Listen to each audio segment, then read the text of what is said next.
Until you put yourself to work, you're not going to discover who you are. You're not going to know your strengths, and you're not going to know your weaknesses. Stop being afraid of work.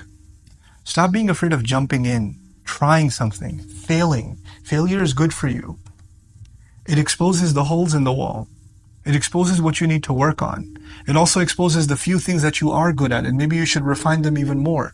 But that does not happen until you grind it out, until you throw yourself in the middle, in the mix.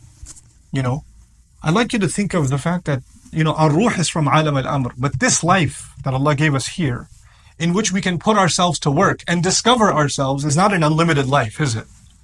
So, between coming of age and sleep, and then old age where you pretty much become senile, we don't have a lot of years to figure ourselves out, to put ourselves to work. So don't be afraid to try things. Allah has given us this incredible adventure in the world. Don't be scared to try stuff. The fact that you've taken the adventure to try to learn Arabic is cool, but that's just the beginning. Try things in business. Try things in your education. Try things try a different kind of job. Try things. And if you live your life just afraid, I'm not sure if it's going to work or not. I'm not sure if I'm going to succeed at that or not. Those are the kinds of people that will only sit on the sidelines and not do anything in life. You have to stop being afraid of failure. You have to work on your shakila. You have to let go of that inhibition. And once you let go of it, amazing things will happen in your life. When you stop being depressed about failures.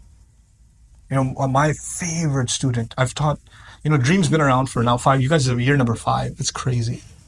You guys are year number 5. One of my favorite students of all time, I'm not going to name him. You know what his problem was? Allah created him not to learn Arabic. That's what I say about him. He's my favorite student. I love him to death. This guy, no matter how hard, and he studied harder than anyone else I know. Day in, day out, he's sitting in class, breaks, everybody else is playing ping pong or slapping each other. He's studying. People are taking lunch breaks. He's studying. He's buried in the notes. He's buried in review. He's always asking questions, studying. He's got piles and piles of notebooks that are filled up with his notes, and get another one and another one and another one. His hand's starting to hurt. No, I'm not going to use a laptop because that's for lazy people. I'm going to study.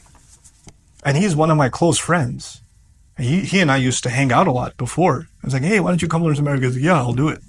And he jumps in. And then now during the year, I call him, hey, you want to go hang out, get some pizza or something? No, bro, I got to study. I'm his teacher during the day. And at night, I'm thinking, hey, you want to go hang out? No, bro, I got to study. Thanks a lot. Click. And he, on so many exams, failed miserably. But I don't feel bad for him at all. That is effort worth doing. And there are people who did not apply themselves and got easy hundreds. And first of all, I don't even think it was worth their time, the education they received. And I don't respect what they did. I respect what he did. I'm going to try something and I'm going to give it my best. I'm not going to run at the first sign of failure. I'm not just going to walk away and just do something else. Where there's this idea that even the line of work you're going to do, the career, the pursuits you're going to make, the efforts you're going to make, so long as you find them enjoyable, you should do it. The moment you have a boring day or two, you should be like, I need to do something else. I'm going to move on to something else. Really? This is not Jannah. You have good days and bad days. This life is like that. When favors are being showered, everything's happy. I'm perfect. This is the way I need to be. And the moment things don't go your way, kana ya'usa. Become super depressed. I don't know if this is the thing for me. I don't know if I should even be doing this. It happens to students. They fail one test. Or no, not fail. Sorry, got a 95. Astaghfirullah al-azim. How will you show your face to your parents? Who will marry you now that you have a 95? I don't know if I should drop out now because it's not even worth it anymore. Are you serious? Grow a spine, grow a thick skin, apply yourself in whatever you do. And this is not just about your studies at the program, at Dream. This is beyond that in life. Have that attitude. Whatever you jump into, really dive in. Dive all in. Yes, seek counsel, but don't over-seek counsel. Don't keep getting advice and not doing anything. You have a few people in your life you can trust. And sometimes some people, they get into this habit where they like to get advice from people they know they're going to get two different answers. Because they live off of the confusion. They feed off of it. They use that as a scapegoat to not do anything. Well, he said this, but you said this. And they wait for you to say something and say, but he said this. You could have told me that before I told you anything, but you know what? Seek advice, but seek advice with a purpose. And seek advice with some trust. You shouldn't just ask random people. By the way, if you're seeking contradictory advice from people, you know what that says? That says, first of all, you have no confidence, number one. And number two, it says you don't trust people. You don't trust them.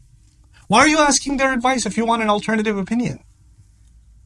You don't have to take everybody's opinion. You don't have to take my opinion or Sheikh Omar Suleiman's opinion or Sheikh Abdul Nasir's opinion or anybody's opinion for that matter. You consider their opinion and you make your own judgment. But once you make your own judgment, فَإِذَا عَزَمْتَ, when you make a decision, فَتَوَكَّلْ عَلَى اللَّهِ, trust Allah and move on with life. Trust Allah. This is how you get to discover yourself. And that's actually a very important lesson in life that Muslims, all of you, have to internalize. And inshallah ta'ala, great things will come for you in life and for the benefit of others in your life if you internalize this. Barakallahu li wa lakum fil Qur'an al-Hakim wa nafa'ani wa iyyakum bil ayat wa dhikr al-Hakim. Wassalamu alaikum wa rahmatullahi wa barakatuh.